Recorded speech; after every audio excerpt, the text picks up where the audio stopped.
Okay, it's recording. Awesome. Awesome. We're going to want to record all the great responses.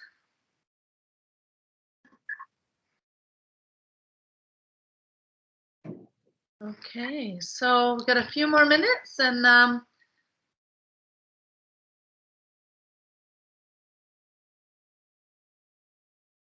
think I got everybody's uploaded that you shared through the emails.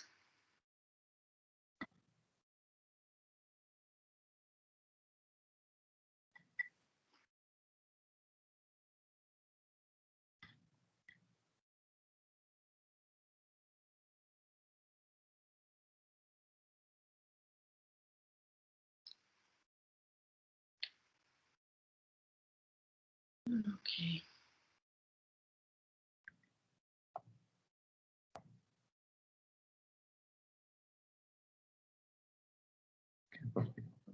Is my PowerPoint being shared right now too? It is, just not in large form. That's okay. I will enlarge it right now. And I will leave the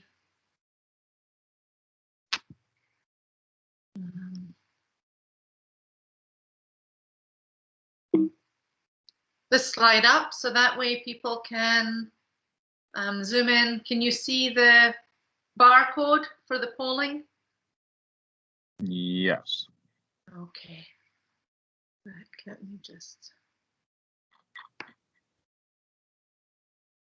Should still work. Yeah.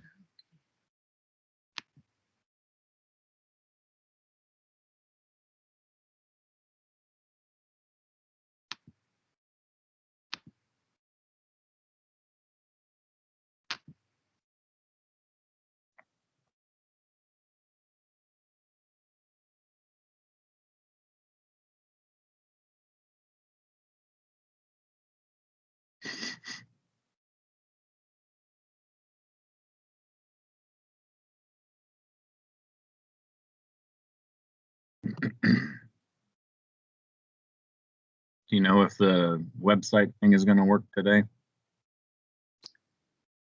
If the polling. Well, do you want to test it right now while we're waiting? I'm logged in. It says waiting for you to begin the presentation. Well, let's go to this slide. Let's activate this poll.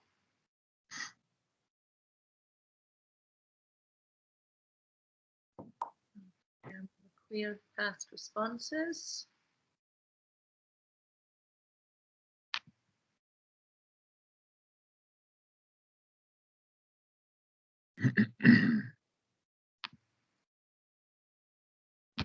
Today, now you should get the Okay. ADDEF. Yep. Okay. Yep, it changed. The screen changed as soon as you did something. Yep, I just activated it. So now you should be able to give an answer. Perfect. You want to test it and then I'll just clear your response? Do I have to do the right answer? No, just grab anyone. Perfect. Okay, good. Live, I'll clear that response. There's only a couple of polls in this one. If anyone's watching, I'm going to be making you dizzy. Okay, let's activate this one.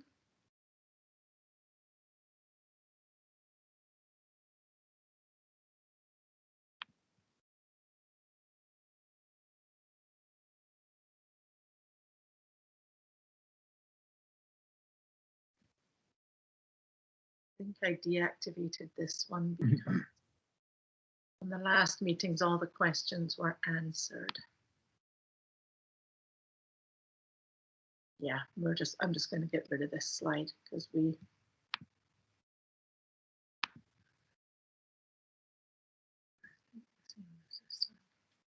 the first one's the one that's most important, but it looks like this one is active as well. So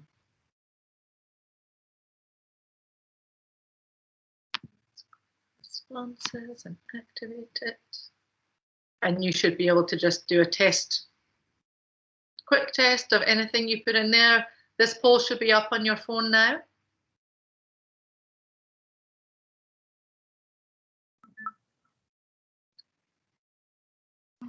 Mm-hmm.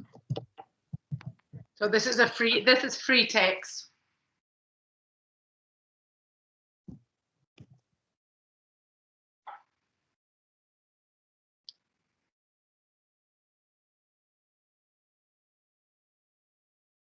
Okay, excellent, good. So I'm going to leave that there. I'm going to escape out of that.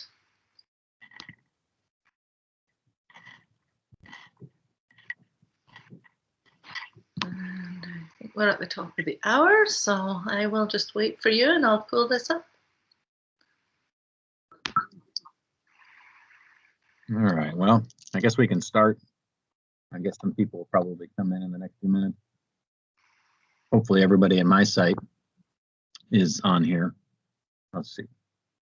There's McCarty, Peterson. Okay, we're good.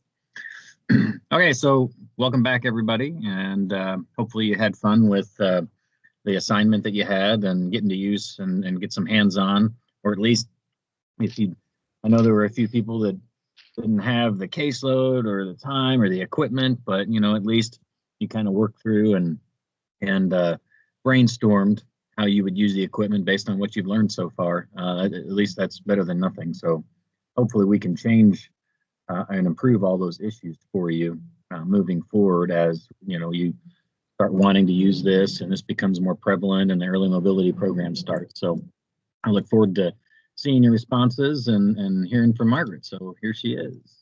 All right, everybody, you came back. Thank you. Let's go to the PowerPoint. And first of all, I just want to share with you that how impressed I was at all the work that has been done. I know session 2 was a lot of work to use the equipment one time with each other, but overall, all the responses that came in with the part 3, you've done a lot of work, and I'm excited to hear what you've learned throughout today. One of the things I have heard from the other courses, this course when I've run it before, is that people really enjoyed hearing from each other. What was easy? What was hard? What did you learn? So you're going to have a chance to hear from each other today on some of those things as well. And I've got the polling slide up. So we only have a couple of polls today, but as before, take your camera and hold it up to that barcode. You can just scan the QR code, just take a picture of it, and your camera should automatically pull it up. Or you can go on the internet onto URL and type in pollev.com/Margaret Arno 074. Or you can text Margaret Arno 074 to 37607, and the texting instructions are down below. So we will pull that back up, but I also wanted to just jump into the content and really ask you to reflect again on what you wrote down with the first part of this course in terms of what you were hoping to achieve. What were you hoping to get out of the course? And in what way were you hoping to grow either personally or professionally? And now we're on the other end of the course and we're asking, how has this information changed your practice and behavior, if at all? So just to reflect on that for a moment and write something down on your own notebook, paper, grab a piece of paper from the person next to you, jot it down on your computer. What we know about when we reflect is that we are much more likely to internalize a new behavior when we reflect on why did we do it, what went well, what was hard, and did it really make a difference to our beliefs or our values about what we're learning about. So that's a piece that just has found to be so impactful. So why did we do this third part, and why did we do 10 times of the equipment? We really wanted to try and practice with a variety of patients, and you'll see a huge variety of diagnoses and patient conditions that you shared collectively as a group, to challenge yourself and get outside of your comfort zone. And it looks like many of you did, so congratulations on that. To work with the facility coordinator to get the right equipment. So I did see quite a few challenges around equipment, and we'll share those and you'll have a chance to share your own experiences. But this is an opportunity, like John said, to have that conversation with a facility coordinator. And as we talked about, even in session 1 and session 2, all the solutions are not yet available. There are still gaps, and there are some patients that even with the tools that we have, it's still hard. So we want to try and identify those, engage with the facility coordinator, and also engage with the vendors, because this is how innovation happens, is when we work with vendors, tell them what the gaps are, tell them what we need, and give them an opportunity to develop and innovate and offer to test their innovations. Because obviously vendors spend a lot of money on R&D. They want to make sure that if they're going to put money into developing a new solution, that it's a useful one, that it does in fact meet a need. Document positives and challenges. You have done that tremendously well, and I will share with you, as I read through your pros and cons and challenges, a tremendous amount of thought and consideration went into this. So that was evidence that you didn't just, this, you know, pros good, cons bad. You really thought it through and looked for new solutions, which was phenomenal. And then including the patient experience and their perception of the equipment. So we're going to share a summary of those. The goals of doing this educational event this way were to try and translate the knowledge gained in session 1 or any prior knowledge that you had had about safe patient handling to address the, what I call the yeah buts. What are the challenges that you ran up against when you tried it on each other? We did a couple of things to explain different fits of slings and different ways to get around some of the challenges that you had come up with the last time. And let's see if that made a difference and if it helped you, or if you found new ways to overcome challenges. And that's what I'm hoping you will share with the rest of the group today, in addition to the summary slides that I'm going to share. That you will also gain proficiency and mastery. We talked about this in terms of self-efficacy and neuroplasticity. We're basically applying neuroplastic principles to ourselves. We start, we watch, we demonstrate, we try it on each other in a pretty controlled environment, and then we go try it on a range of different patients of varying complexities, and we learn from our own errors and we learn from our own adaptive responses. So the first poll, what I'd like you to do is answer A through F. Which of the following most closely matches your views on safe patient handling? I'm going to just pull up the barcode just for a second again, in case anybody didn't get it the first time, or maybe we had some people that had to hop on a few minutes late. All right, so what most closely matches your views now on safe patient handling? It's not really therapeutic. I didn't think it was therapeutic before. I don't think it's therapeutic now. My view has not changed. Margaret, please give your money back to Tim and John, to central office. What about B? I routinely integrated safe patient handling into my treatment interventions even before the training, and my view hasn't changed on that. C, I see more uses for therapy with safe patient handling, but still believe it's primarily for nursing. 4, I routinely use safe patient handling, but have learned more ways to use it. And my viewpoint has changed a lot, and I now see a lot more use than I did before. And if you have a different view to any of the ones from above, please share that in the chat box. And John, I would ask, since I can't see the chat, if you could possibly stop me and ask questions. If you see people that are putting comments in the chat box, and please do. My goal by the end of today's session is that any remaining questions that you have, we have answered them. So please, if I don't touch on them or you have not had the answer already in the prior 6 hours, in this 2 hours, type in those questions and we will answer them by the end of today. Okay, so it looks like about 95% of you are in D or E. And that makes me happy to hear that because it hopefully means that this was a useful training to you. Hey, Margaret. Yes, John. On the polls, some folks are wondering, how do they know if you got the answer with QR code, or does it matter, I guess? So if you got the QR code and if the poll popped up on your phone, and if you put in an answer, it's going to be on the screen. If you have typed in A, B, or C, obviously there's none of those answers populating. So if your answer was up there and you think it was not collected, then type it in the chat box. But if you answered D, E, or F, we don't know the exact number. I can go back once we go to Poll Everywhere afterwards and look at how many responses there were. And if I really want to do a deep dive and you want to know, we can pull up the URL or the IP address on your phone and it will say whether or not there was a response from that address. But again, if you think that for any reason your response was not captured, type it in the chat box and we'll answer it individually.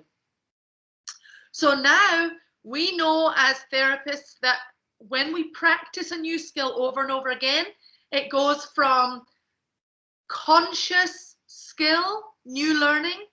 The more we refine it, practice it, increase complexity, we want it to become part of our central program generator, right? To where we instinctively know how to do it, like using a goniometer, like watching somebody's gait. You can do it, and if you're like me, you probably do it at the airport or shopping malls, and without even thinking about it, you're analyzing what you think is wrong with somebody by the way they're walking. That's a central program generator. We've gotten so used to doing it that we can't switch it off. So that's what we're trying to get to with safe patient handling. And the other reason why we do the share backs, and why I would also strongly encourage you from this point, don't let this be the end of the conversation today. When we look at Bandura stages of social learning theory, we see that about the passive learning methods, which is a top part of this pyramid here. Lecture, we retain 5%, reading 10, audiovisual 20, demonstration 30. If we had stopped at stage 1, you might have retained 30% of what you learned on stage 1. But the participatory methods are group practice by doing and then teaching others. You've done a lot of group discussion and practice by doing now and working together, working out what works, what doesn't work. The next stage is teaching others, and we retain 90% of what we learn when we teach other people. So I would strongly encourage you to push on and teach others and help spread the experience that you have had and what you have learned, the positives and the negatives. Help other people avoid problems by sharing what you've learned and help them accomplish the new skills. We know that highly self-efficacious people step up to challenges in more difficult tasks, and they see them through. We know that they focus on how to overcome challenges and how to perform well, where people who have less belief in their own confidence tend to focus more on the failures and the reasons why things won't work. We know that people who are highly self-efficacious always push themselves, achieve new goals, higher aspirations, and they push through problems. Even in the face of failure, they find solutions rather than giving up when they have setbacks. So that is why we really push the multiple uses and the varied ranges. So your combined experiences, here's what you shared.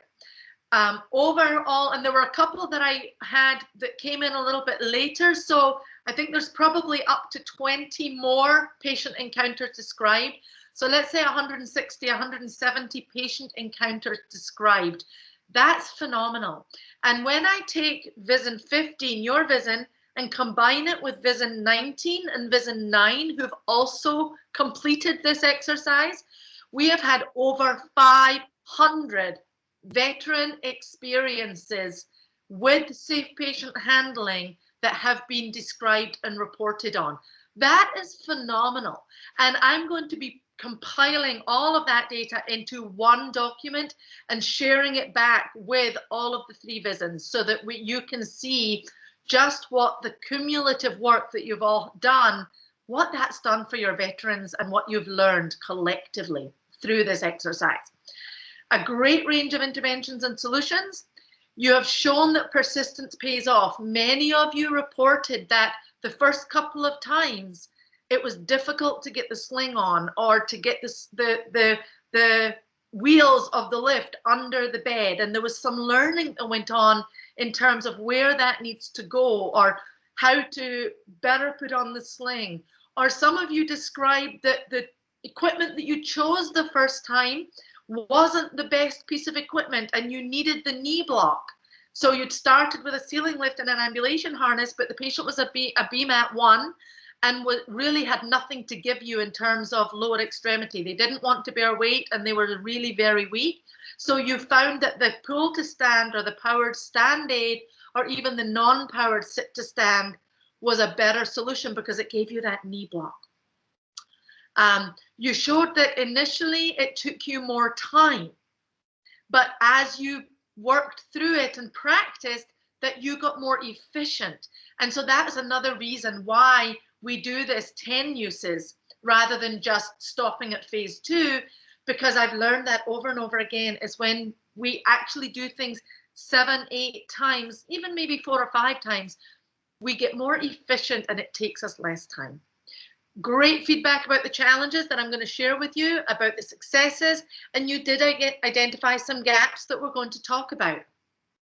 So a broad range of diagnoses that you shared, amputees, above knee, below knee, 3 pneumonia or ARDS, pneumothorax. You had several ICU patients, some cardiac, CHF, post-op CABG patients, 30 CVA. So CVA was the highest number of diagnoses. And if some of you had patients that had multiple diagnoses, if they had CVA and they had frequent falls, they were counted twice. So that's why the numbers don't necessarily add up to 157, because some of you, they had debility and they had a neurological deficit. Some of the neuro I lumped together. You had a couple of ALS in there. You had a couple of cervical fusions. Most of the neuro fell under spinal cord, TBI, or Parkinson's, MS, or CVA. You had a lot of dementia patients. A lot of your dementia also had debility or weakness or history of falls. So again, they don't add up because there might have been multiple diagnoses.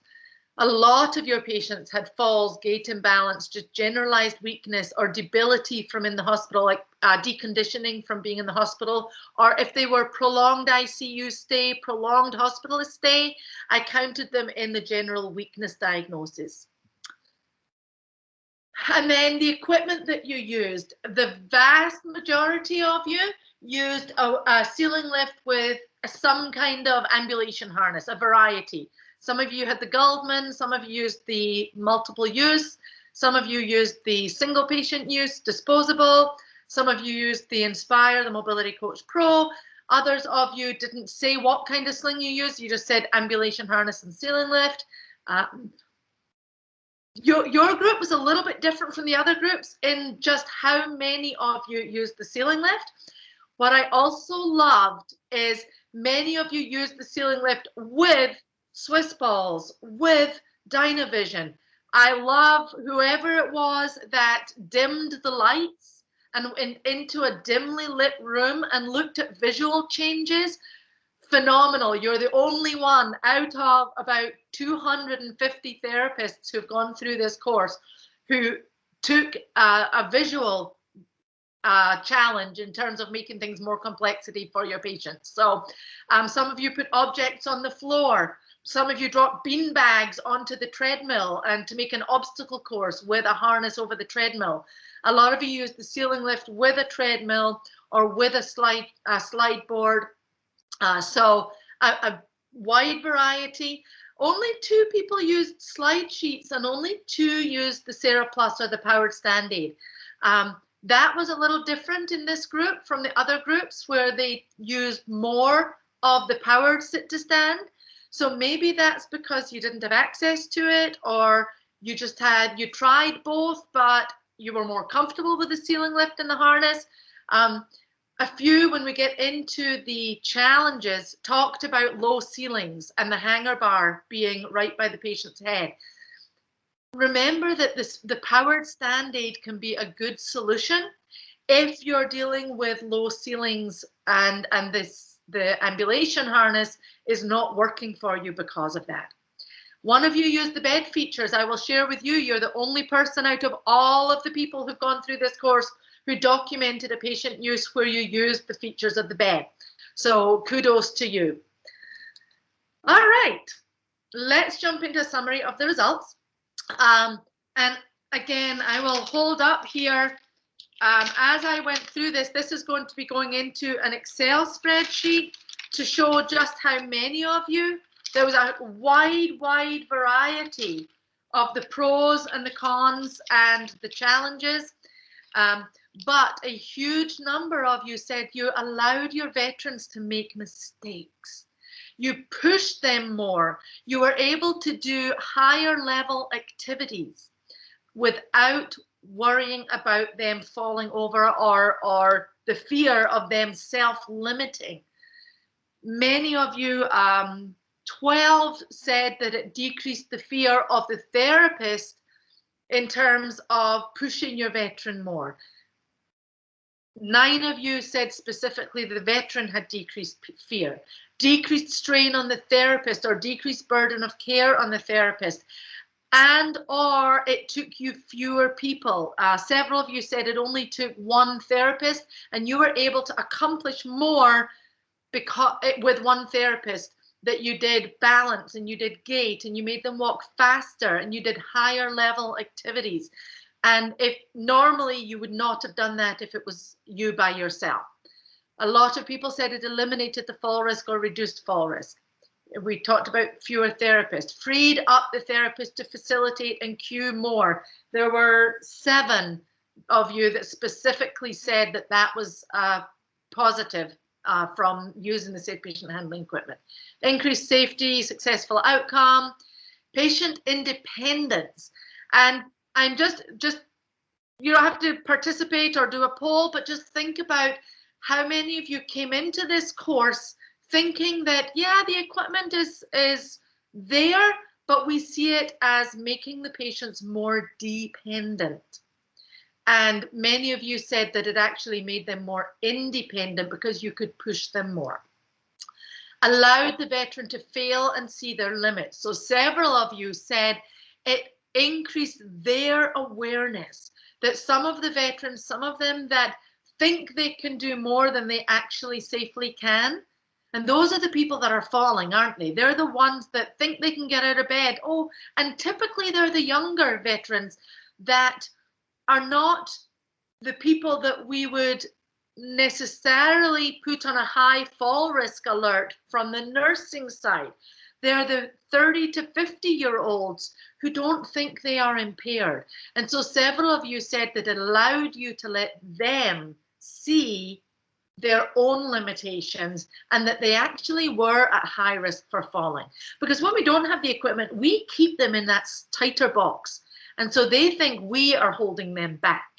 We let them go and they can see for themselves. Several said, easy to use, increased energy conservation. What I saw in your group that came through louder than any of the other groups that I've done this with is increased specificity.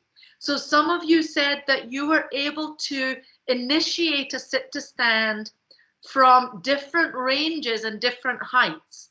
So you started from a high prop position and then you were able to gradually lower the bed height to be able to progress the length of the quad as you initiated a sit to stand, that you weren't able to do that before.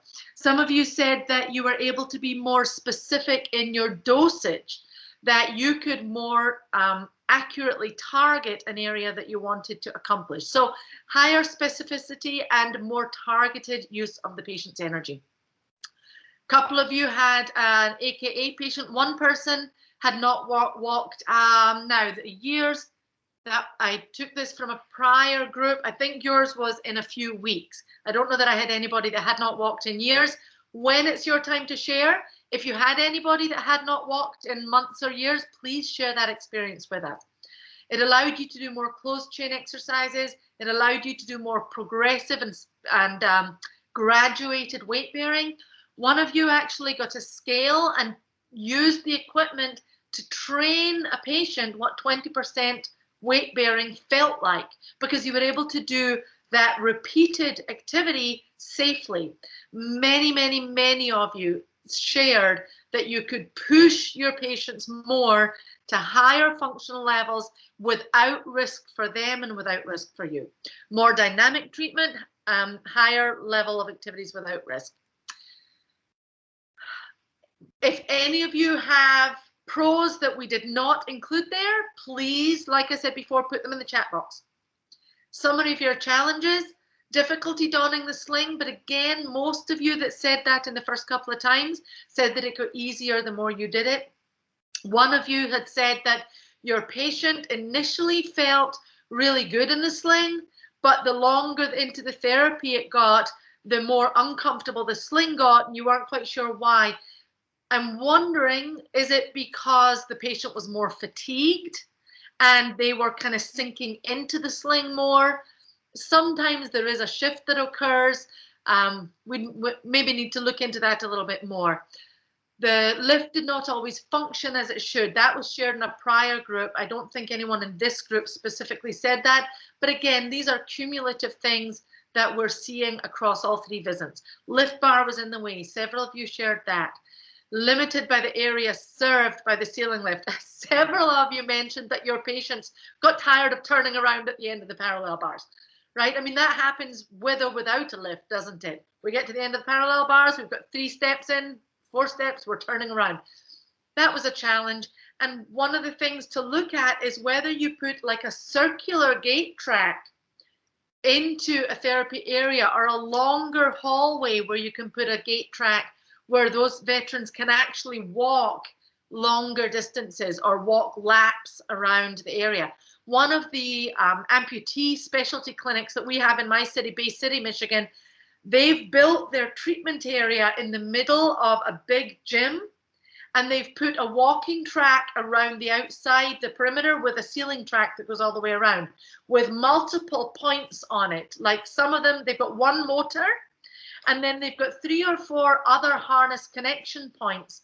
And so they have their patients, even as they are progressing, their amputee patients can come in any day they want to the clinic, and they can do a walking program. They hook themselves up to the harness, or they have help if they need to, and then they can do laps to work on their own balance, to work on some of those things. So that's just something that you might want to think about.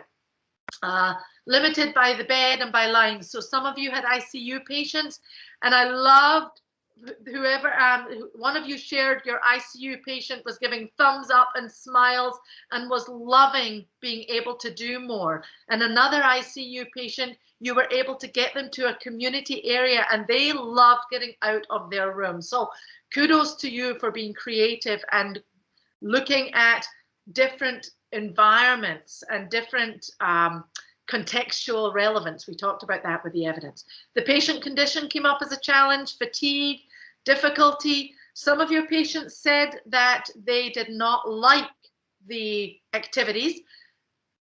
Some of them just don't like the activities anyway, right? Sometimes they don't like us as therapists. They don't want to do what we want them to do. It hurts, it's difficult, it's uncomfortable. But many of you said that even though they didn't like it or the sling was a little bit uncomfortable, they liked the fact that they could do more, and they thought that the feeling of being safe outweighed the discomfort of the sling or the time, the hooking it up and stuff. So some of you said that they still got short of breath, they were still weak, they still got fatigued. And I wanted to touch on that a little bit, because when we think about safe patient handling, I think traditionally there is this perception that it makes our patients more dependent and they don't work as hard.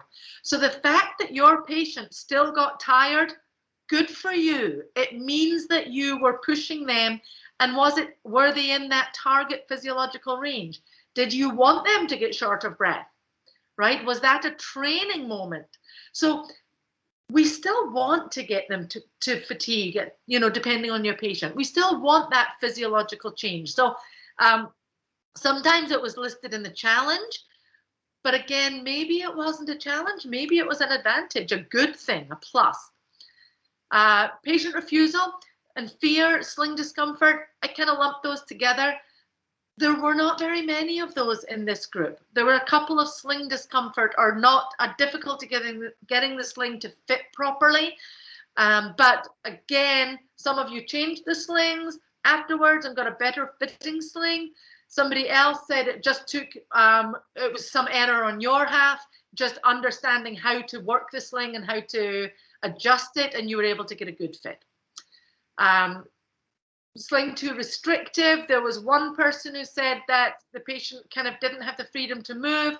A couple of you took one strap off so that they could do long sitting activities, so that they were still supported from the front, but you were able to do long sitting. Kudos to you.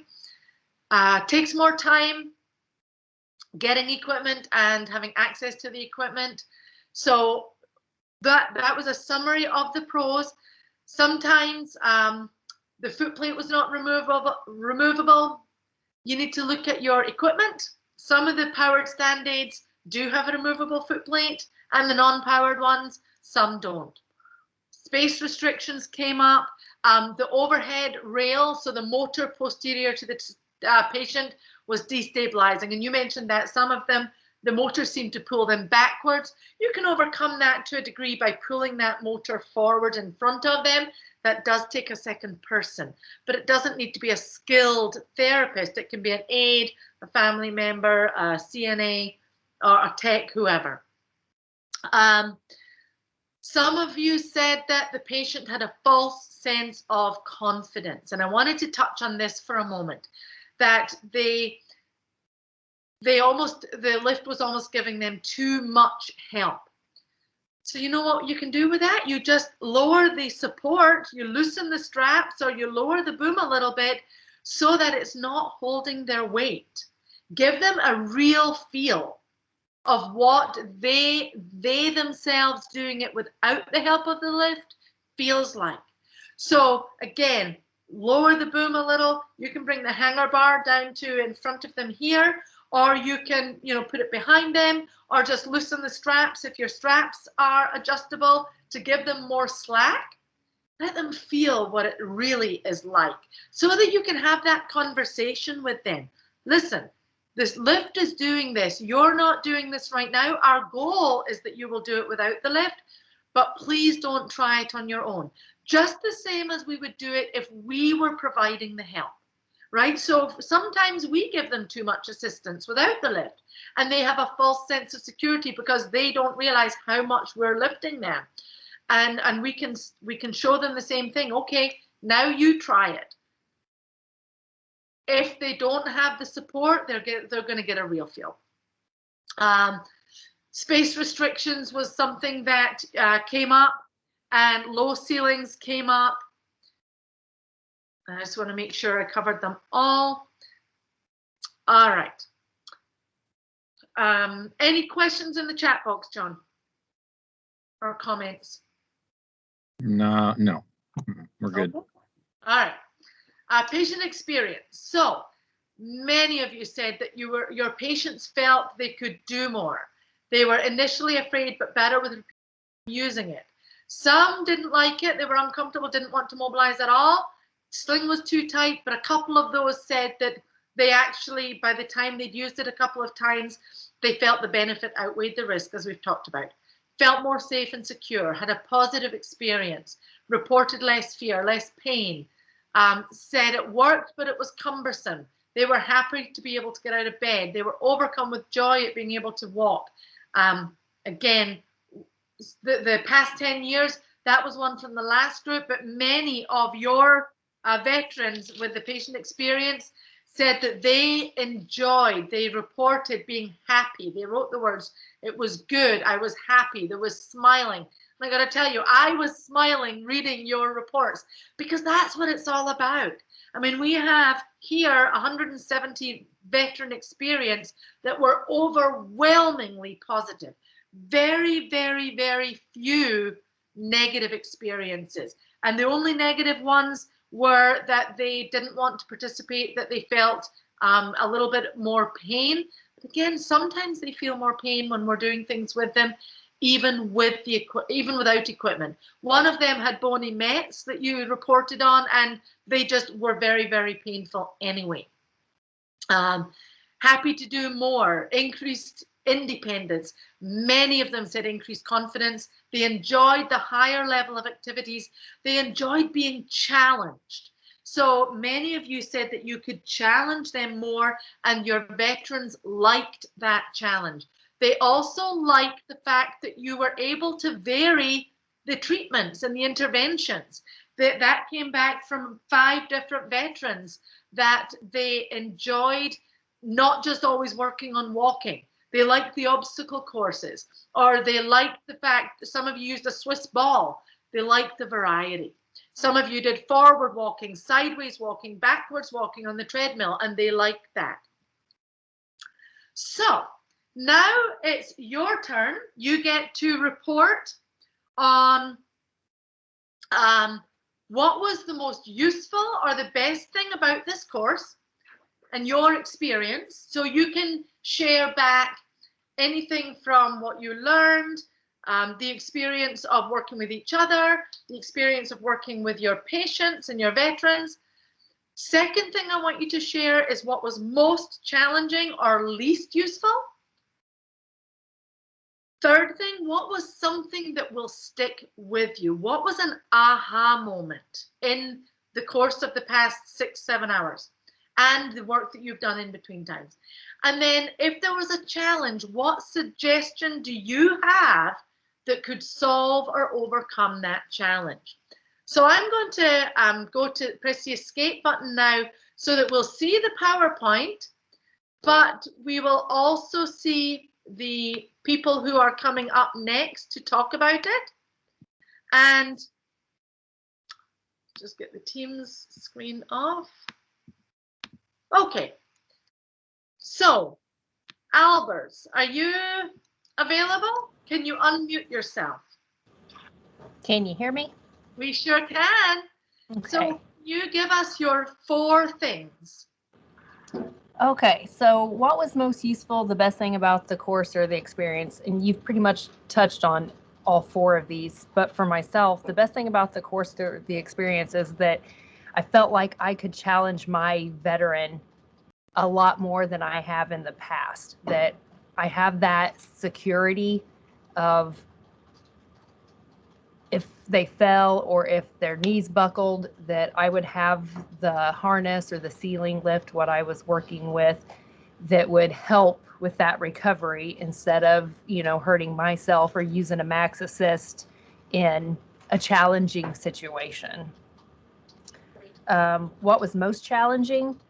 Learning the straps and the harness, and with some of our spinal cord vets, they're max assist with lifting the lower extremities, or so just the time that it took getting the straps on and the harness, which again is just the suggestion to solve a challenge, is practicing using the straps more, using the harnesses a little bit more. And the one thing that learned that will stick with you is that I will use these mobility devices a lot more often now that my veterans are more challenged and that they can see what they can really do instead of just using parallel bars all the time, which again uses a lot of upper extremity assist, that now that they can actually do some techniques even stepping over cones, sidestepping, just the balance that they see that they have or they don't have with using the harness and taking that security blanket, kind of taking the weight off, that they have it on there for safety, but you can take all that weight off the harness and then let them use more of like a real life situation. Absolutely. And one thing I love that you said is you can show them what they can and what they can't do. So you can almost use this for some differential diagnosis, right? To be able to see what is actually going on. Yep. Love it. All right. Thank you. Thank you. Sure. For any last minute questions that you have? No, I don't believe so. I really appreciate the learning experience and excited to continue to use it in my practice. Awesome. Thank you. Thank you. All right, Connell, you're up.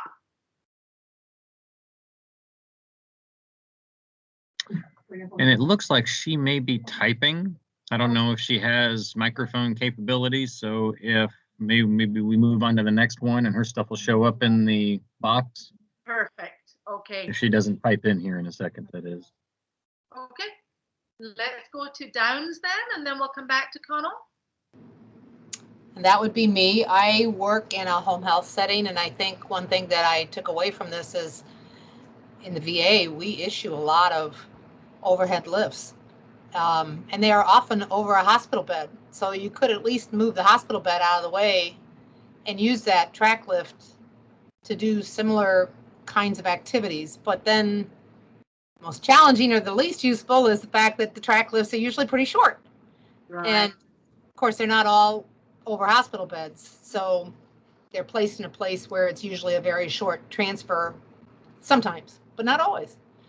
So that's 1 and 2. I guess the one thing that I learned that was my kind of aha moment was when I really looked at my patients and the types of issues that they have. I realized that this is something you could actually use in the home. I think it would be challenging to get the right size and the right type of sling for a home patient, possibly, but you know, they're going to be just as happy to be able to get up safely in their home and do some standing and some weight bearing as anybody in the hospital would be. So I guess as far as the challenges that I encountered, you know, it's your own mindset a lot of times to get past that and just try it. It's like anything, you know, I always say to my patient, let's try it. If you don't like it, then we can figure out, can we modify it in some way and do it differently? And practice is what makes it improve and get easier anyway. So all you can do is just keep trying.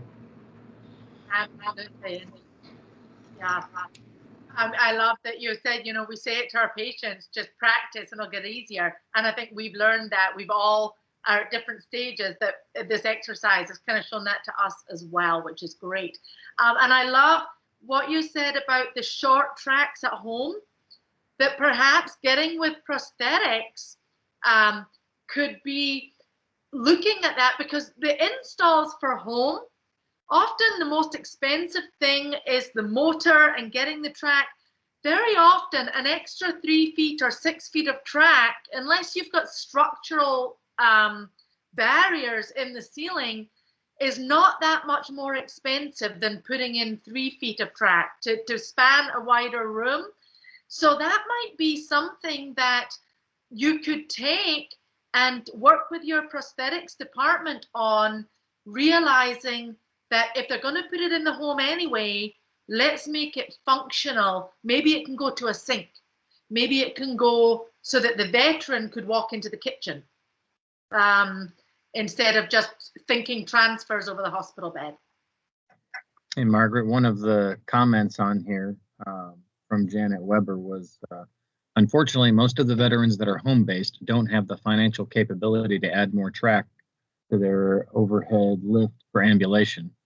I have had one patient whose son was a contractor. He put the veteran's whole house on a lift track. The veteran has loved it. It goes into his living room, his bathroom, and his bedroom. Yeah, and then I've got Connell's ready when we're done. FYI. So Okay, good.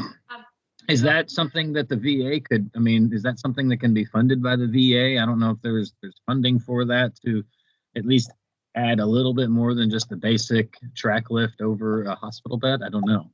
I think that's a very good question. And if anybody, one of the advantages of doing this session in this way, that we have the collective brain cells of all of us on this call, right? If anybody's aware, now the prosthetics department, and I know Kendra Betts has done some that with adaptive sports and getting more resources for our veterans when they're discharged, but there's also community resources, and maybe this is something that we can learn and take away from this course in terms of next steps for our veterans, is pulling together a list of resources. The example that you shared, that the person shared, that the contractor had, many contractors are prepared to work, give discounts, work with different community resources to help veterans get what they need. So this perhaps is an area that we could explore a little bit more, that you brought up a great point and a great gap that makes our resources. I would dare say that there would have to be, just as there is in the private sector, some kind of a medical justification for why you would do that, and an expectation that there would be some significant benefit or anticipated improvement. For a lot of the home-based veterans, it's more a matter of quality of life, the immeasurable things often, or just to prevent wounds development or something like that. It kind of sounds like something that might be a good, some kind of a pilot study or something to see what is the difference whenever you have something like that provided for those veterans in terms of their mental and emotional health and wound development and that sort of thing. But I don't see us persisting with prosthetics on a local level having a significant impact on making that change. Right, so it might need something bigger. But I mean, you bring up a good point too, that perhaps by doing more at home, we can prevent readmissions. We can, I know there's Vera dollars. I know there are various different funding structures that it would cost less in terms of care of that veteran often to put a full ceiling track through their whole house than one admission for a wound, right? The cost would be less. I think there's some exploring that we can do there. I don't want to take up today's whole call, but I think you brought up some really good points that are worth us exploring beyond this call. There's been more on what we've just been talking about, so we can kind of cover it since it was written here, but not really expand on it much more. But it looks like, Tim had mentioned continue to encourage collaboration with the facility coordinator group if appropriate, and let Lori and he know how we can continue to facilitate that task. And then Janet Weber had further mentioned the VA would not fund the lift track, although they covered the lift in the veteran's bedroom. They had asked for a HISA grant to help cover it, and it was declined. No, here at my facility, they've been able to put some track lifts into bedrooms. So, I mean, they are approving it. And Tim had mentioned another great topic for us to dive into deeper, some home care applications. And then he also mentioned Kendra Betts and Sandra Wettergreen in Boston as a good resource for that kind of stuff. And then he mentioned a prosthetic safe patient handling and mobility SOP, and he'll make sure I have that pass that out. Yeah, great discussion. Hey, Margaret, Okay. it's Tim. I've been quiet up until now. I wanted to let the prosthetics folks know. I don't have all the details, but there was a collaboration between the Office of Prosthetics and the Safe Patient Handling Mobility Program Office. Sandra Green led that effort. I'm trying to get my hands on a copy of that, but that was endorsed by the National Prosthetics Office. So I think it would be good for the entire group to have that information as a springboard for helping better outfit and equip our veterans in the home as appropriate. I don't have more details. It's not my area of expertise, but I'll make sure that that information gets to John and that gets disseminated to the group. Thank you. Great. And I love the idea of a pilot. You know, let's look and see. Maybe vendors would even get on board with helping to implement something, to do a pilot to see whether it does impact readmissions, wounds, deconditioning in the home, some of those other things. So great conversation. All right, let's move on so we get through everybody. Driscoll. You want to do Connell now? She's typed in her stuff. Yes, Yeah. please. You want to Okay, just so she said number one, most useful was teamwork. This course has really gotten us talking and problem solving together. Most challenging was applying the slings, and you know, they're getting better at it, but still just using them and applying them properly. That was the most challenging. The third one, what they learned was PT should be lead for mobility equipment. I was always trying to do mobility on my own, and now I'm trying to be the lead for the equipment and encouraging nursing to use the equipment and slings. And then 4, suggestions to overcome the challenge. Don't be afraid to ask for help from the team. So don't try to do it alone. You've got a whole team of people. awesome. Yes, fantastic. And any additional questions from Connell? We can come back if Karen will. She says no. Nope, Okay. thank you. Awesome. Great. Driscoll, are you there? Yep, I'm here. Hi there. So I am a physical therapist that works primarily, well, solely in outpatient and primarily with orthopedic related diagnoses. So question 1 and question 3 kind of go together for me. And I think, you know, it's been useful to sort of step out of my comfort zone a little bit and become familiar with the equipment and challenge, you know, myself to find ways to appropriately use, you know, the equipment with the patient population that I see. And that's been very beneficial. And certainly it's kind of one of those things where you don't use it until you use it, you know, and you become familiar and comfortable, I guess, with using some of the equipment. So that has been very beneficial for me. And then question 2 and 4 kind of go together for me too, in the sense that the most challenging thing was scheduling and getting the time to get the patients to come in to use the equipment. So right now I'm scheduling 3 to 4 weeks out for follow-up visits. And so I think the suggestion for me would be to be able to talk with the supervisor, you know, and regarding the positives of using this equipment and come up with creative ideas for scheduling frequency to get the patients in. Awesome. And I think to your point there, that's just one of the things I love what the amputee clinic in Bay City, Michigan has done, where they put in this track, and even beyond the structured therapy, they do it as group therapy, where they kind of multiple people, and just like you said, being creative and being innovative. That's fantastic. I worked outpatient not that long ago because I still do PM for my hospital, and they'll call me into wherever they need me, whether it's ICU or rehab or outpatient, wherever they have a therapist who's not available. And I had a patient who had, obviously this is private sector, it's not the VA, but the patient had met their therapy cap and they had had a CVA. It was an old CVA, but they were falling. And this was their, I happened to see them on the day of discharge, and the patient was saying, well, I need more therapy. And of course I had to justify, I had to be able to write an appeal to say why we should continue beyond the cap and why he should be considered. And so he had fallen just the day before he came into therapy. And I'm like, well, okay, let's have a look, see what's going on.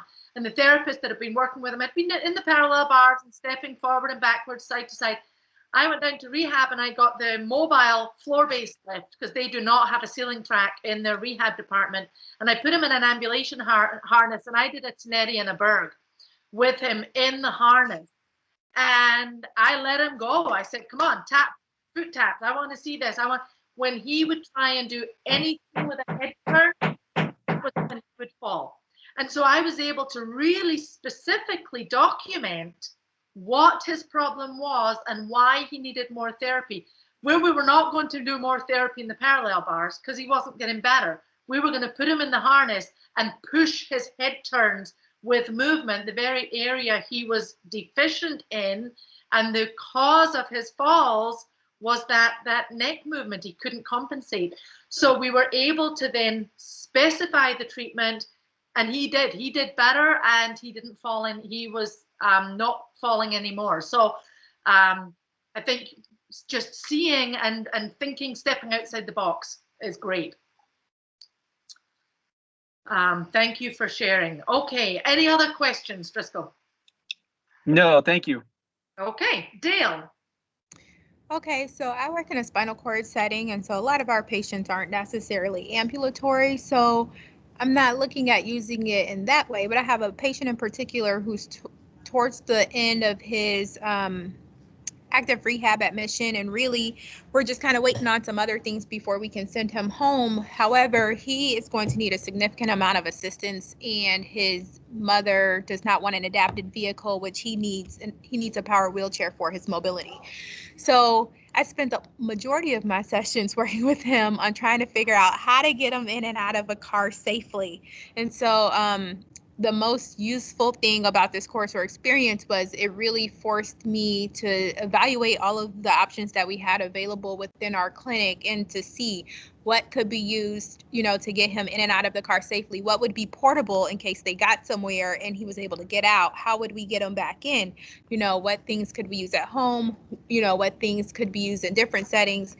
What things would be easy for his older mother and what things would not be easy for her? So it really just caused me to take a step back, evaluate the equipment available in the clinic, you know, how it could be used, and try and get creative about what I was doing with them.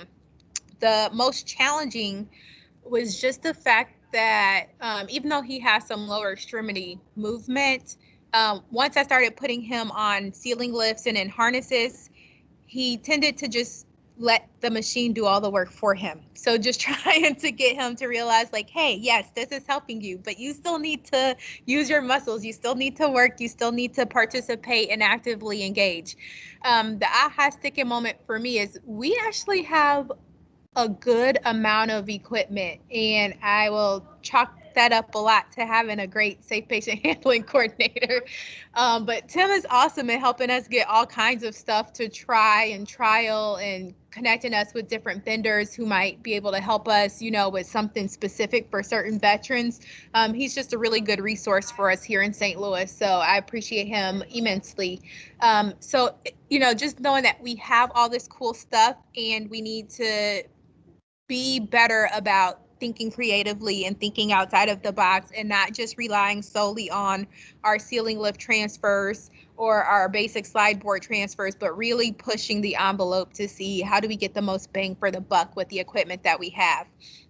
And then the suggestion to solve the challenge for me was just to basically move him through the equipment more slowly. Instead of, you know, using it to lift him all the way out of the seat, I might lift him halfway out the seat, or lift him a third of the way out of the seat, and then, you know, just stopping and really having him engaged to get himself the rest of the way up and showing him, like, hey, these muscles work, you need to use what you have, just things like that. Great. So you were being more specific. You were looking at initiation and differences in range, where he could be successful, where he was not able to be successful in terms of body position, mass over base, and all that stuff. So great. Yeah, the other thing that might have been helpful, unfortunately with this patient, he's pretty quiet, so his mom kind of drives the show. It would be really helpful if we could get more input from him about what his motivating factors are, because then it would be a lot easier to target our treatment sessions into things that he's going to be super motivated to work on and to do for us, versus us taking the lead from her and just solely trying to figure out what's going to be easiest for them or most beneficial for them at home.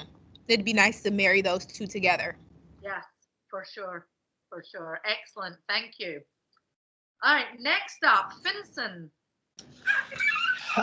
Yeah, in terms of the thing that was most useful from my perspective, I think was just having my eyes open to, you know, the variety of equipment and looking at the equipment in a different light. We've always had a ceiling lift in our clinic, and I've always kind of tended to think of that as gait training, device. That's what we used it for. And then the floor-based lifts were things that we might use for transferring patients, and a lot of times that was on the nursing unit.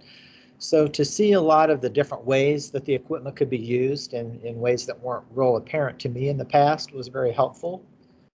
In terms of the most challenging, I think I'm going to echo what other folks were saying in the past too, is just learning how to get the gait training slings or harnesses on. Takes quite a bit of trial and error, but I think with practice it got much better. And then in terms of one thing that stuck with me, I think again it was maybe my aha moment was, I think in the past we've used our lifts again for those patients maybe that were a fall risk and were larger, and we thought that we needed them to help us lift them.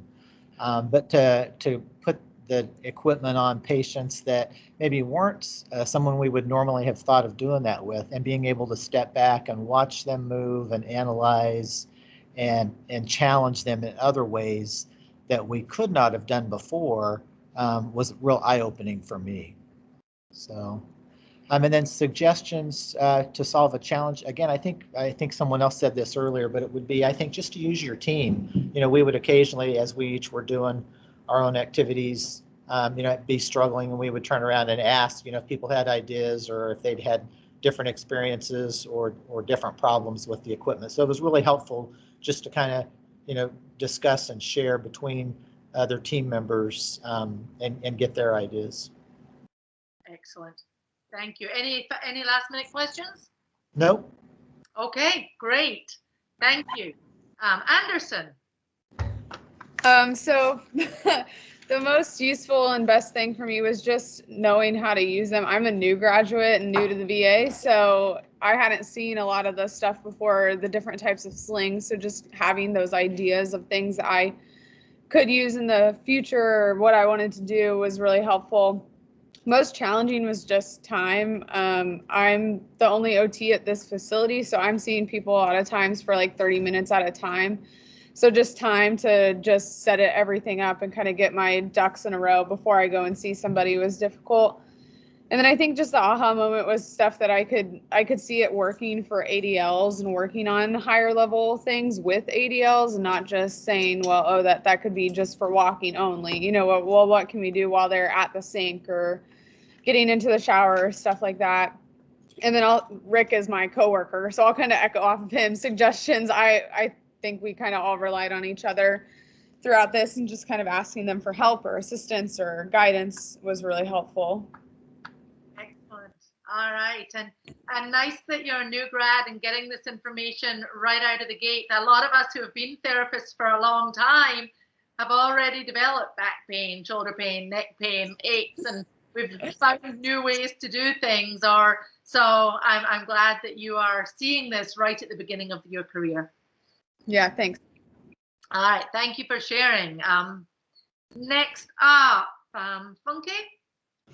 Yes, so we work in outpatient, and we were limited on patients that we had. So we kind of worked together as a group. But as a group, so number one, the most useful thing is just being able to do different levels of difficulty. We get so repetitive in seated exercises or just mat exercises or whatever. So being able to challenge them and increase the level of difficulty was good. Number two, it was really hard to get out of the mindset of trying to help them, to let them struggle, to let them fall, or just to stand back. So that was hard for us. Number three. Before you go to number three, what was the result of allowing them to struggle through? Well, they learn to adjust on their own and to redirect themselves, which is obviously a big deal. And then it's, easier on us physically too. So. Sure, good. All right, excellent. Number three, I don't know if it's an aha moment, but just realizing that we have that option to use for patients that, you don't really think about it. But then when you start incorporating it more, you're like, oh, yeah, I can use that for them, or whoever it may be. And then I lost my picture of the question, so I don't remember what number 4 was. Do you have to solve a challenge? Oh, just like trying it on ourselves, putting each other in the sling, trying out something new if we want to try something different that we hadn't tried before. Awesome. Yep. Great. Any last minute questions that have not been answered? Margaret, you might need to share that back again, which you had up. I messed it up. The what? Oh, sharing my screen? Yeah. Got it. Is it back up? Yes. Okay. All right. I was going to share a video real quick that I found, but Tim, I think you said you shared it as a link in the Dropbox. That I'll show the video here right now that you can see. This is a lift that I saw fairly recently. Can you see it on the screen? It's called the Milford lift. Yes. And so I just wanted to share that for the car transfers, because when I saw it, I'm like, oh, that is something kind of different. And for veterans who need to be transferred frequently. This is called the Milford personal. And I just go to the manufacturer. I'm like, okay, let me play with it. Let me in it. Let me feel it. And so that it actually hooks off. It works off the battery of the car, and it's a sling. It just hooks on the side of the sling, and for wheelchair to car transfers. I just thought that was pretty interesting. So Tim has shared the link to this so you can see it. So I just wanted to share that as another new innovation. I'm always looking for who's got some new stuff that's going to solve some of these difficult challenges. So I just wanted to share that with you. All right, let's go back to the PowerPoint. Okay, we are, let's see, Carter. So those next 2 names, we were the ones that worked together, Carter and Goins. Oh, okay, all right. Yes. Do you each have a unique thing that was most useful to you throughout the course? So I'll have you report individually. Okay, so I just went. That was the one that was before. Okay. Mine was the training info. Say. What was her? I think the most useful thing that I found was just looking at my patients in a whole different light, just being able to look at them and thinking, oh, there's so much more that I can do with them now with having access to the slings. And I think it just opened up my whole way that I can treat. Yep, same. I'm using it a lot more. Excellent. And the most challenging?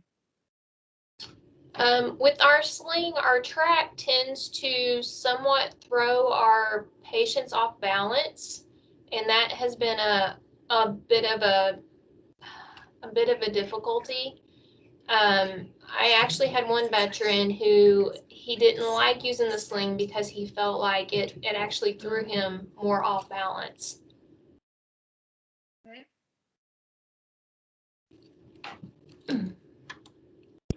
And an aha moment?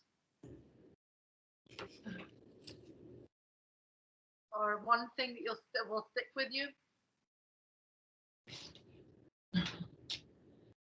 Again, I think just looking at the veteran in a different light, just because I feel like there's so many more things that I can do with them now that I might not have thought that I could have tried before for fear of them falling. So now I feel like, okay, I can put them in the sling and I can work more on these advanced balance things. Because just like with the parallel bars, they automatically want to use their hands on those bars. So if I can pull them out of those bars and put them in the sling, they don't have that. And, you're able to, use the stairs or, do step ups and do those types of things with them that, you might not have been able to have done before without them constantly wanting to grab a hold of the parallel bars. And as you said, that they're going to be isolating the hip and the leg muscles much more. They're going to be getting much higher levels of activation of the reciprocal hip flexion extension and the rotation than they're going to get if they've got a death grip on that parallel bar. Mm-hmm. Okay, excellent. And what do you have any suggestions to help solve a challenge you encountered? You mentioned the overhead lifts, the motors. Anything you found that helped that? Well, if I can get the veteran to slow down and take each step with a little bit more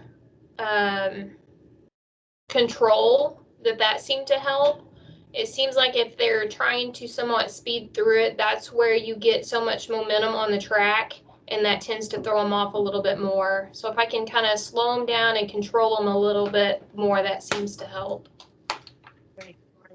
Did anybody in the group have the Goldman locking mechanism? If anybody did and has the ability to lock the motor ahead of the veteran or use the training mode, can you unmute yourself if anybody has used that and tell us whether you feel that would overcome this challenge?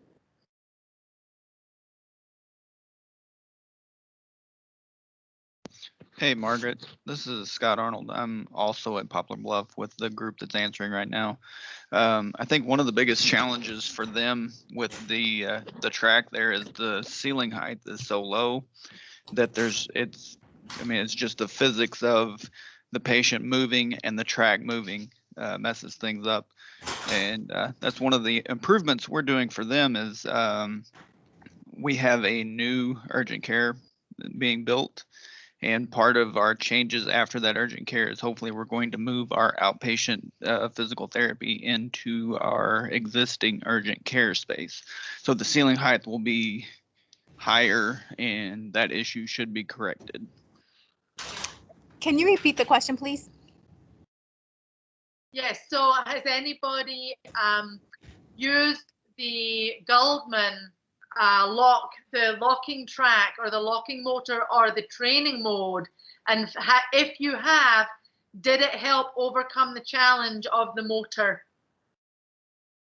Yes, we've used it here in spinal cord with several veterans. It does help because sometimes when they're using everything they've got to just get up on their feet, and so that often involves a lot of sway, and it may get the traverse bar as well as the motor moving in either direction. So being able to lock them out and to just simply focus on the up part, that has been helpful for us. Okay, I appreciate you sharing because I run into that a lot with people that, especially like you said, if the veteran is off balance, we see that a lot in bed to wheelchair transfers, that if there's an accelerated movement, it tends to kind of like a pendulum swing back and forward and can pull them off balance. So, and Scott, great to hear that you're addressing that as well in your facilities. Thank you. Excellent. Okay. Biggie? Okay, so she also typed in for this, so I'll go ahead and read it. Okay. Number one, the most useful, best thing about the course or experience is she really enjoyed coach reading with PT and using a mobility coach pro sling to really challenge the patient and reach out of their comfort zone and challenge try and work on their impaired balance. Number two, what was the most challenging or useful or least useful? Sometimes finding the time with the patient that are more complex and need a lot of setup with the sling. So finding that time, it takes away minutes of therapy time. When co-treating, this is easier and quicker. She's loving the slings and incorporating them more with co-treatments and getting other ideas from therapists. Number three, what one thing or you learned or that aha moment to use all the equipment available for therapist safety as well as for the patient, using the bed control slings and so on to make things safer and easier. And then suggestions to solve a problem, ask for help, ask fellow therapists to assist. Great. And not necessarily assist lifting, but assist with the straps and assist in getting better at that motor skill for us. Yeah, excellent. Okay, good. Any last minute questions that you have not had answered personally? This is everybody's chance to, if there's one burning question, to get it answered or comment. All right, let's go on. Go.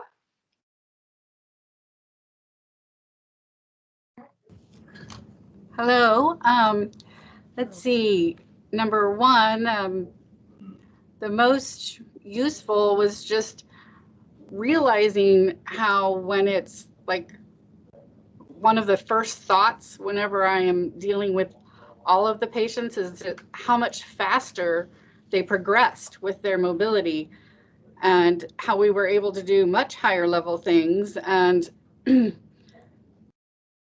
even having nursing, follow the program that we established and getting them more comfortable with using the equipment so people could get out of bed and be mobile more on the floor when we weren't there. Most challenging, I felt like I got really comfortable with the slings with practice. I did have some the occasional issue with lines in the ICU. So that could be a little challenging at times. I had a core pack that the nurse hadn't attached right, and I had lots of fluid coming all over the vest, and I didn't know where this fluid was coming from or what it was, so that was a panic moment, but I learned a lot from that. And then the aha moment, there's been several aha moments, really. Just the way we are working as a team, challenging each other, even getting together in groups just to practice. And then a big moment was when one of the nurses got out a gait trainer sling and used it with a patient before I did. So that was very exciting. And suggestions for challenges. I mean, we did a lot of teamwork and kind of, if we had somebody that was a little bit tricky, and we're still doing that, we would just, get somebody else and go together and just problem solve. So it's been really, really eye-opening.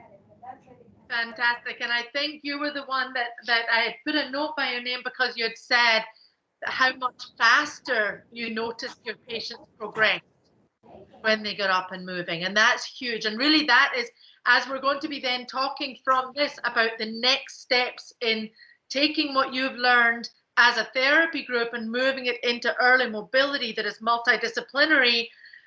I want you to again, just everybody to hear what you said about the nurses. When they see it, they will mobilize the veterans more. And I loved what you said about one time the nurse, I did it, that's huge. That's huge that the nurse grabbed the gait trainer even before you did. And that's when our veterans will benefit the most, because that's what we're in it for. And when we see that happening, that's the possibility that we have across the entire nation for every veteran that comes into our care with interdisciplinary early mobility. So that made me really excited to hear you say that. So thank you for sharing. Any other questions that you have? No, just thank you. Okay, great. Next up, Hauptmann.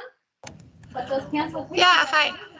I think my best thing about the course and the experience was probably just getting to practice with it and see how much faster the patients got better.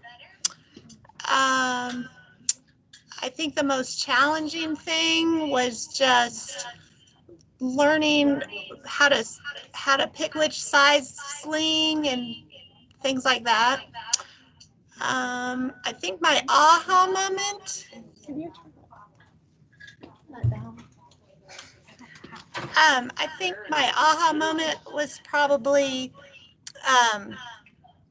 just changing my mindset from using it as a last resort kind of thing. Like if I was afraid my patient was going to fall, then I would use that.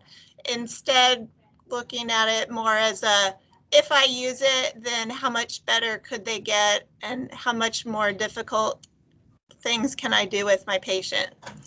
And then suggestions for any challenges. I think just practicing with it and asking for help if I'm having any issues as far as sizing or use of the device. Great.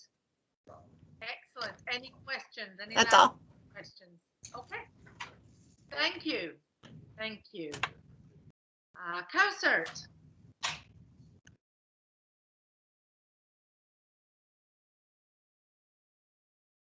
She had written down here, so let me go ahead and read that.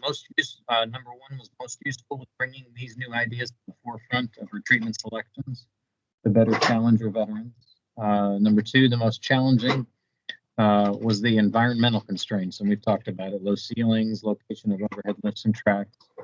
Number three, what she learned was that this is significantly less work or strain on the therapist, more challenging for the veteran.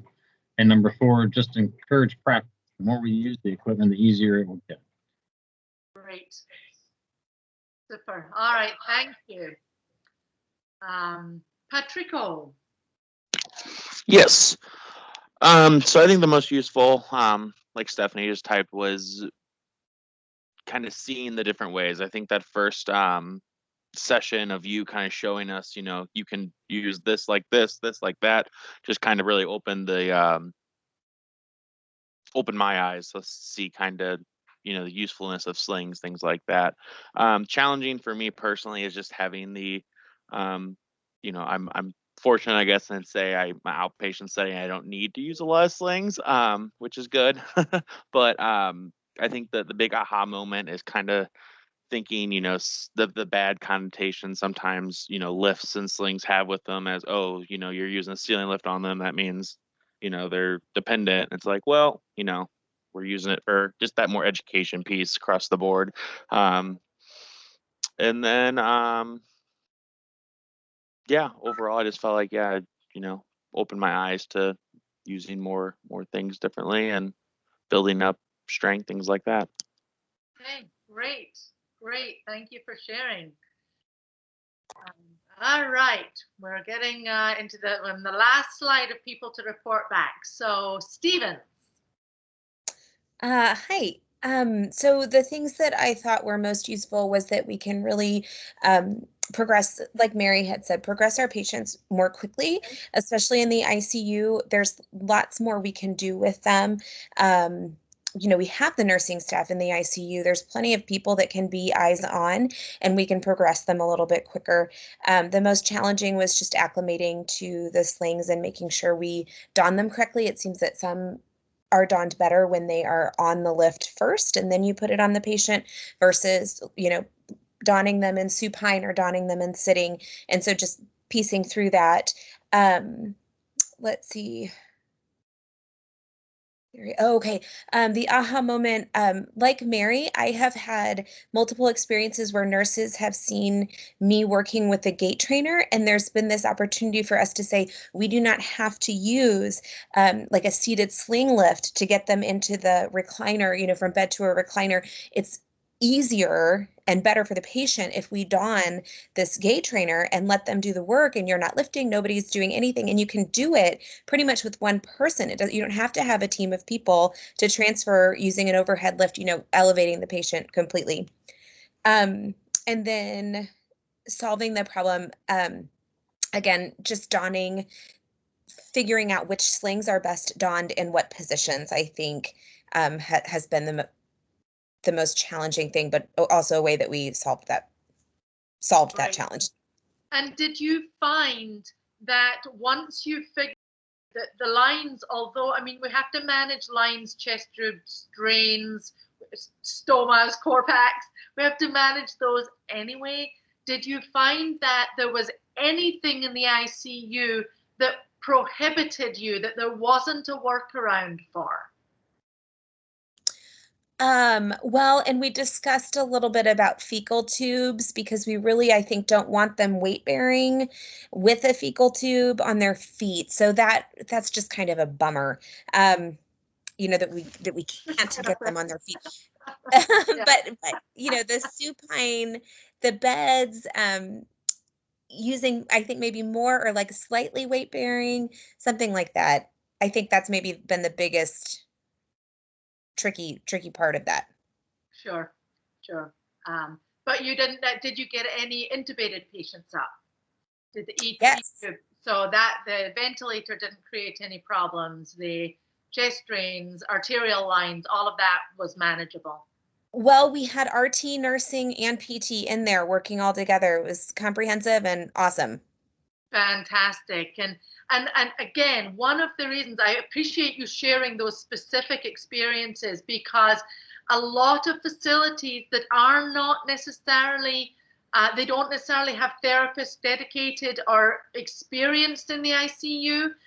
We're hoping to, through this teamwork, through this building the core team throughout 3 VISNs, help each other for comfortable, perhaps draw on some of your experiences to help teach, educate, help people become more comfortable, so that those veterans across all ICUs in VISN 15 and then in all the VISNs, we can really help get the best experience for every veteran. So thank you for sharing that. Thank you very much. Yes. All right, Seymour.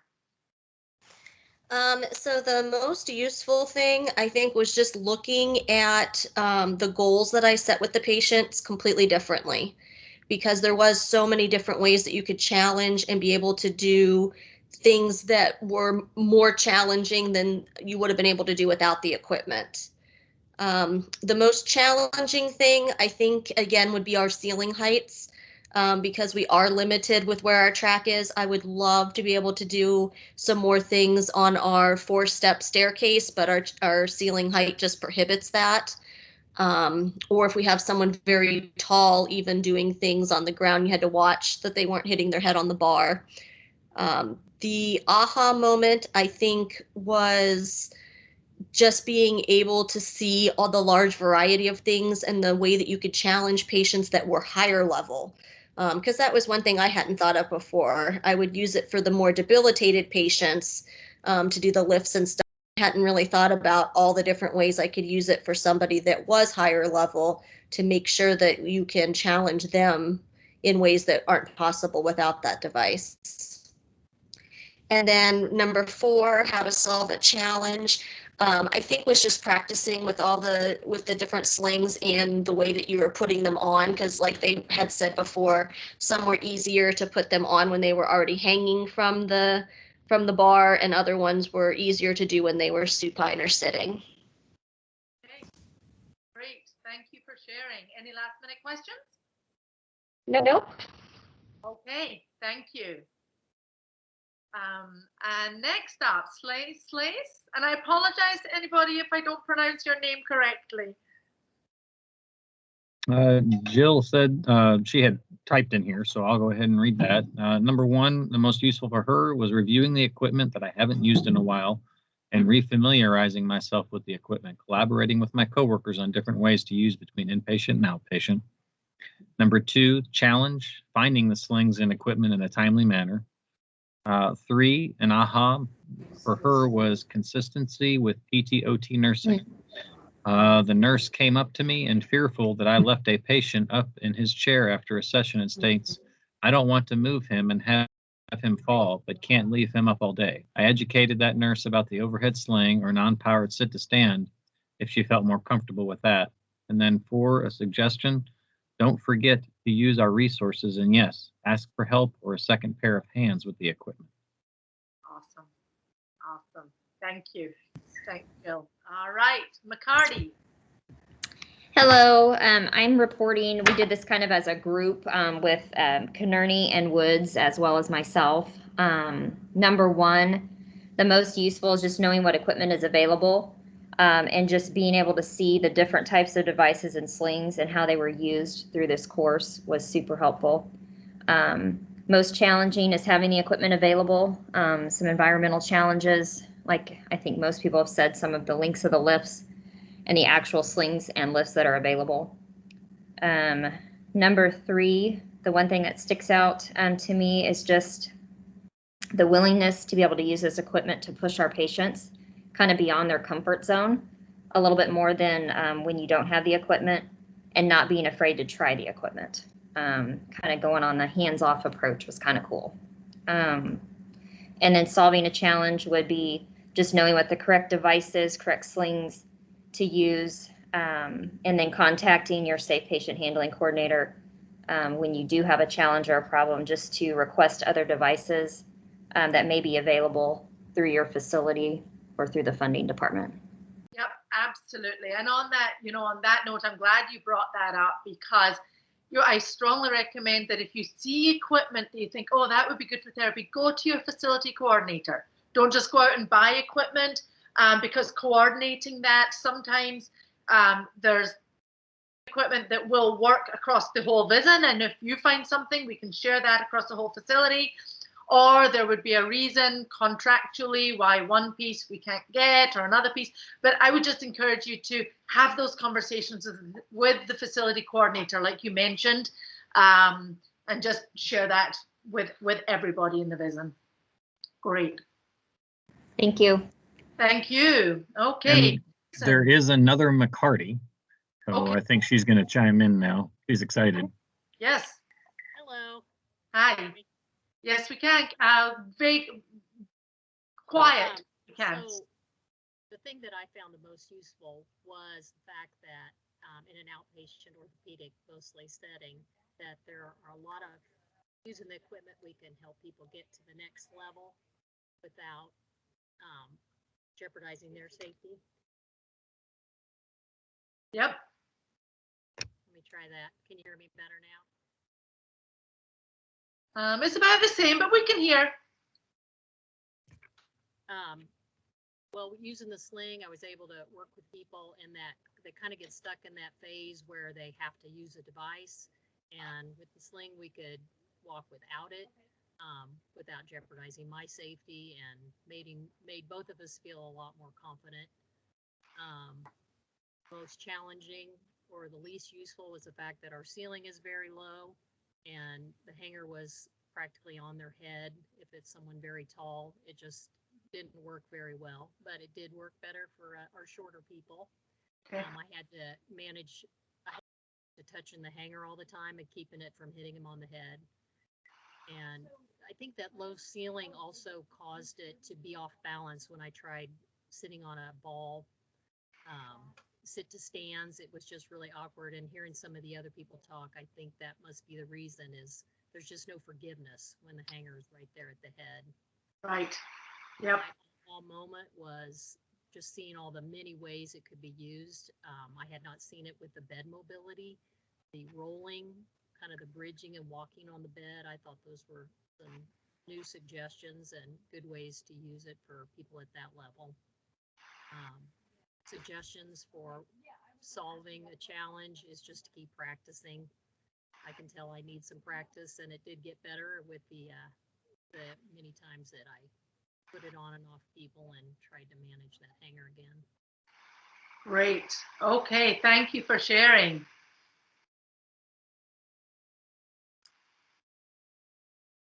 All right. Peterson.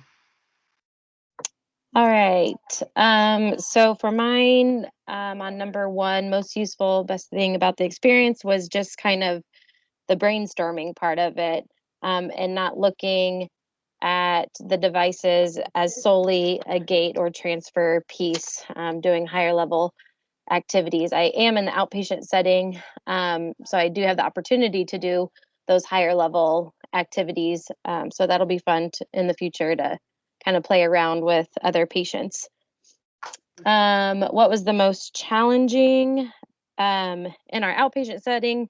The variety of lifts is limited, as we only have the ceiling lift down here to use, but we do have the potential to use it for varying activities, like I had previously stated. And then our setup, where our ceiling lift is located, is pretty much only above the parallel bars. So we don't have any like equipment that can be easily moved to use it on equipment, or like a treadmill or a bed or anything like that. Which if we're trying to do higher level activities, we probably will be away from the parallel bars. So maybe our facility can look into repositioning it within the gym. And then the aha moment, I think it kind of just ties back to number one, where I kind of had a little bit of tunnel vision for some of the lifts, and just seeing how they can be used in a variety of settings. And I guess kind of aha moments have happened throughout, listening to other people today, just even in today's session, talk about their experiences. And then challenges or suggestions to solve a challenge that we encountered. I think here in Kansas City, just speaking with the Safe Patient Handling group to see if we can figure out a different location for our ceiling lift to be positioned, as we do have low ceilings. And like Tracy had just mentioned, it's harder with taller patients, or like I was doing a floor recovery with a patient and there's that delay when you push up the button, push up and down on the buttons. And so it was nice to have, but it was still not the full picture. Of course. And you're right, the speed of the motor, I don't think anyone specifically said it on the challenges, but the speed of the motor I hear a lot. And I find it personally too, that sometimes the patient, it's kind of slowing them down almost. I've done a little bit of experimenting with bungee cords, especially for floor recovery, or for bed to floor transfers with paraplegic spinal cord injury patients. I've done some playing around with the use of the lifts and a bungee cord to increase the elastic recoil a little bit. But yeah, that definitely, we've seen that. Are there like approved bungee cords to go onto the lifts? So I have one that is approved for, I don't know if you've ever seen the cage system and the TheraSuit system. It's a military grade. I can show it to you here. And I've used this one. We would need to check. I know that Goldman has some that they use with theirs. And then this is the one that I use with the mobility coach. It's got a carabiner on each end, and this is a military grade bungee cord. So definitely something to look into, making sure that any bungees are graded appropriately, and make sure that you clear also with the lift company that they approve the use of bungees with their lift, because sometimes the bungees give a dynamic component, and we just want to make sure that the ceiling lift, there's a bounce component there that we want to make sure the manufacturer is signs off on. And I would want that in writing from the ceiling lift manufacturer. But more of them are realizing, Goldman's the first one to make it an official feature of their lift. I suspect that as more and more therapists enter the conversation and start challenging the manufacturers with the speed of the motor and asking about bungees and pushing them to come up with solutions, I can see the future is that all ceiling lift manufacturers will have some component of a dynamic feature based on the feedback of therapists like yourselves. Thank you. Yep, you're very welcome. Yeah, some of the things I've been thinking of here at our facility, they just put in new tracks and new motors in all the rooms, and we have a ceiling height issue here, and in the future, I think as the therapists get more involved and start using it, it would be, and I think this is something that the facility coordinators are already involved in construction and planning out, what equipment and how it goes in and where it reaches to and all that kind of stuff. But bringing in a therapist into that fold when you're planning any adjustments to the equipment or, revising it, I think it'll help to take those things into consideration. Like, is there a way to make it higher?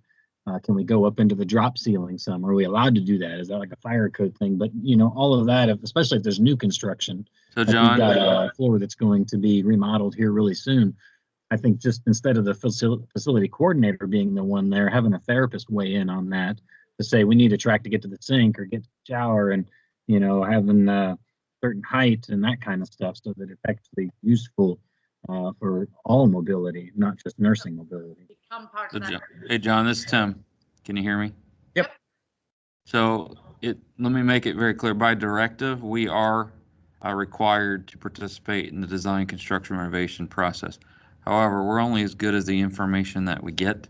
So if therapists are aware of a therapy project coming online, even being remotely talked about, where that you hear discussion or chatter that affects another area where you deliver services, please work with your coordinator and get them involved early.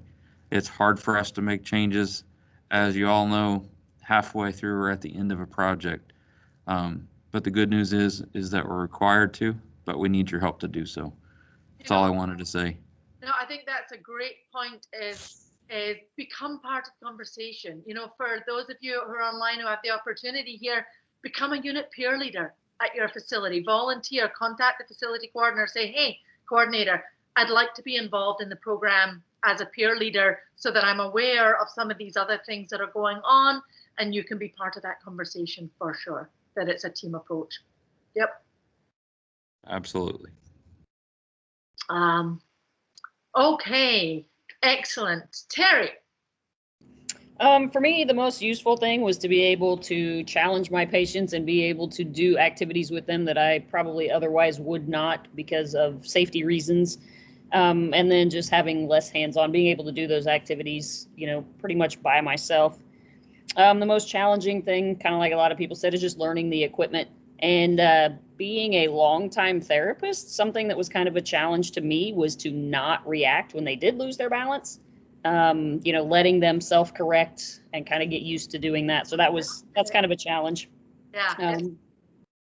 The aha moment for me was, just being able to do a variety of activities and realize that, yeah, we can use this with some higher functioning people. It's not just a pre-gate training and a transfer training piece of equipment.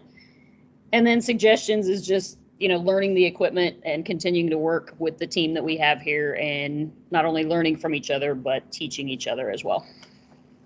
Fantastic. Excellent. Thanks, Terry. Yep. Smith.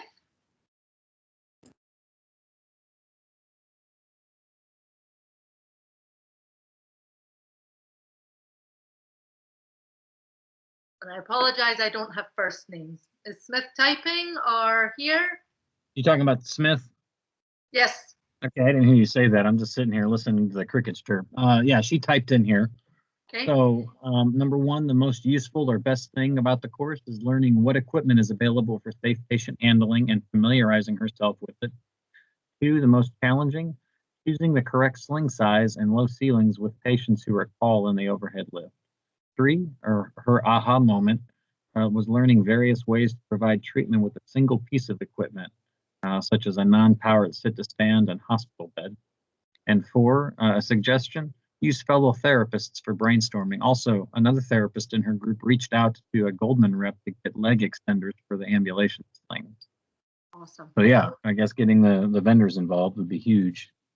And I just on that point, I did talk to Patty with Goldman, and she said they are working on revising the disposable Goldman ambulation slings because they already know it's a problem. So they're actively working on that. But there was no mention of any type of wipeable slings, if anybody was wondering that.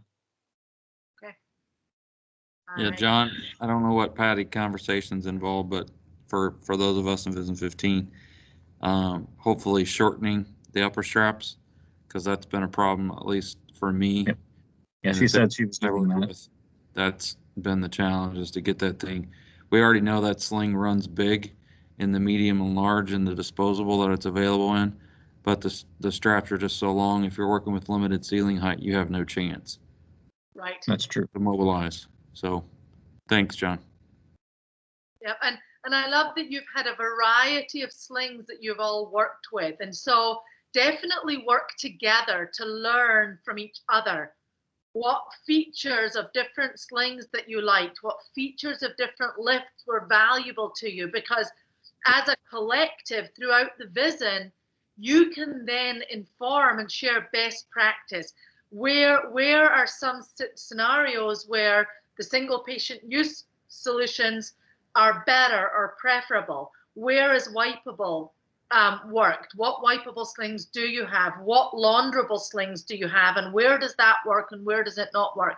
Share that with each other so that you can then come to best practice and share that with your facility coordinator and with the VISN, because sometimes you can get pricing discounts if you're buying a lot of any one that you determine you really like. So good point, and great to hear that you're reaching out to vendors. That's fantastic. Okay, Gary P?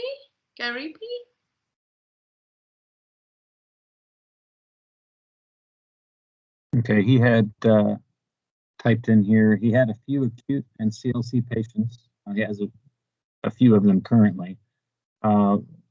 Most useful, hold on a second, stuff's moving around. Most useful is knowing what equipment is available. They have had equipment available for a while, but seeing examples of alternate ways to use it is most useful. And letting patients struggle through it is stuck with him, or is basically his aha moment. Great. And he says, great, you pronounced his name correctly. I think the first time ever anybody's done that. Oh, good. Any suggestions for number 4? Wait and see if he something here. He's obviously listening to it. Sure.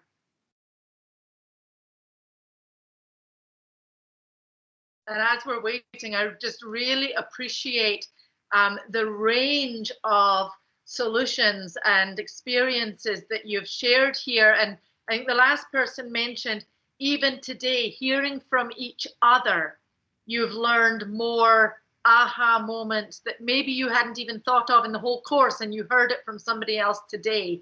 So I really appreciate everybody's thoughtful responses, because you have clearly put a lot of work into this, and I'm excited to hear down the road how this changes the care of your veterans and your own backs, your own ability to continue to do this for as long as you want to.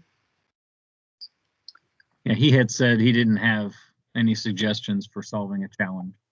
Okay, all right, great. Pinto, we're almost at the end. And then let's see if I have a in here. Okay, let's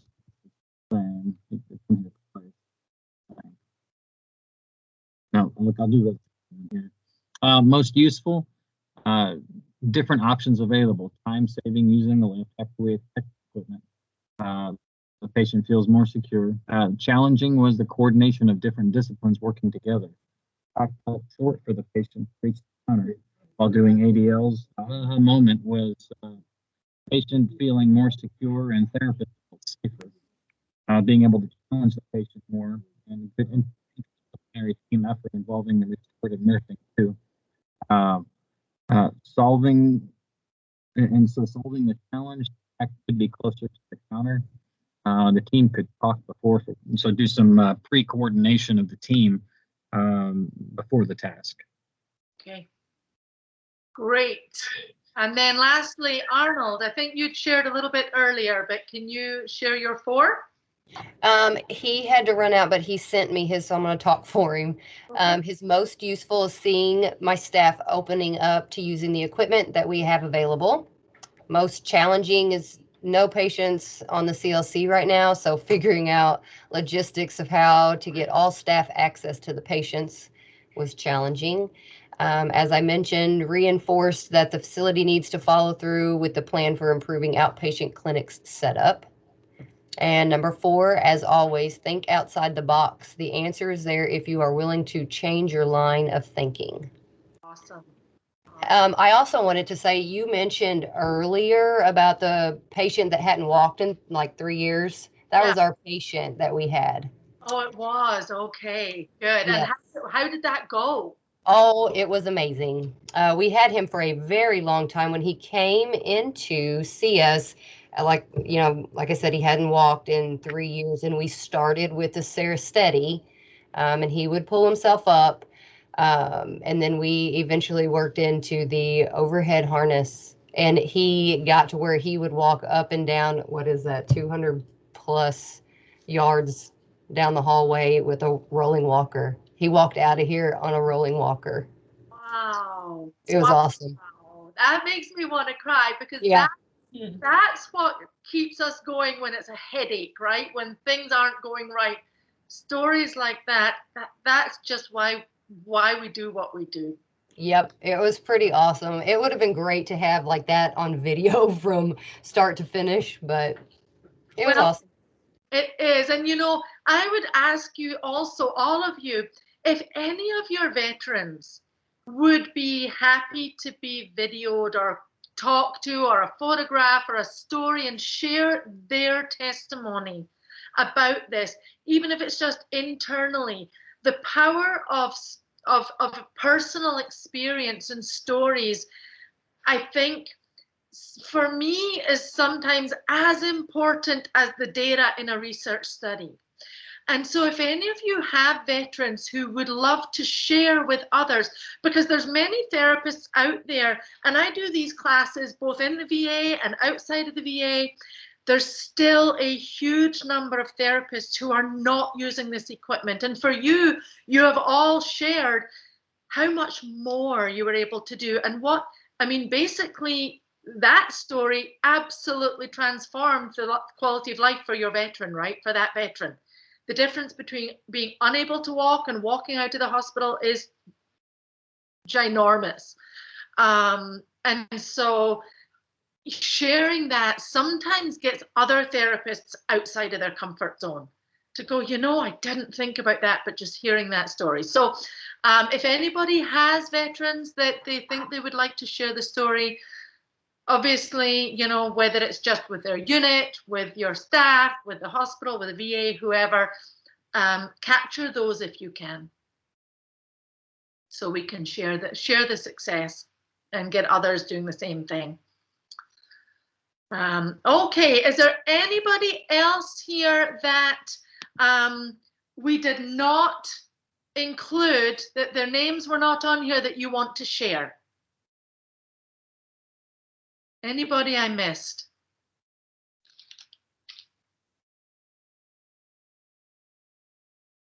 This is Nicole Naveau. Can you hear me? Yes, Nicole, we can. Yeah. So I did share in the chat, but I think it's been a really good course to, like everybody else said, normalize the use of these devices. So thank you. Great, thank you for sharing. Yes. Anybody else? And then we've got a few more things to wrap up with.